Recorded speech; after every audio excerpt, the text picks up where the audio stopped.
made a video of himself insulting a certain ministry during the COVID restriction measures were in place. And because of that, because of his video using indecent and abusive languages, he was sentenced to a fine.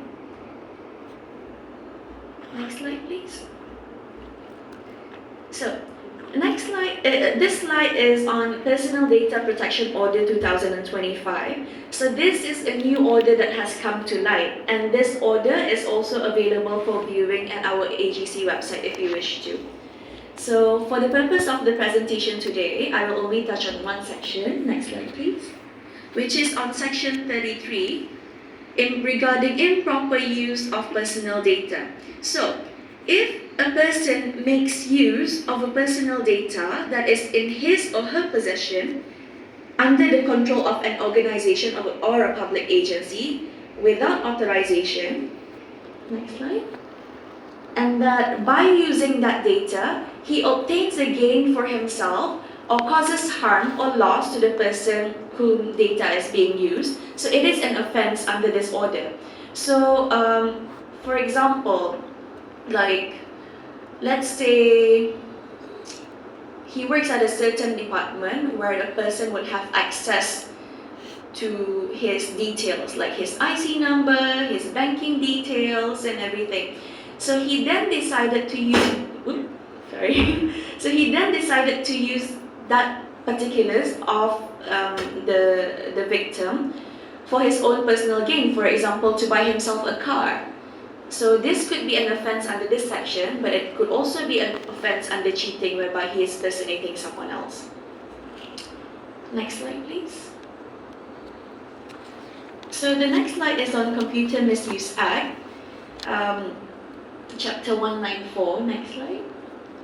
Alright, and today I will only be touching, one of the sections that I'd like to share today is Section 4 of the Computer Misuse Act. So basically this section talks about if someone uses a computer to access data or programs with the intent to commit a serious offense, such as fraud, theft, or bodily harm, they can be punished under this section. So, and if found guilty, one will be liable to fines up until 50,000 and imprisonment up to 10 years. So this section, unlike the Personal Data Protection Order, this section focuses on the intent to commit serious offenses using computers as a tool rather than just unauthorized access itself. Next slide, please.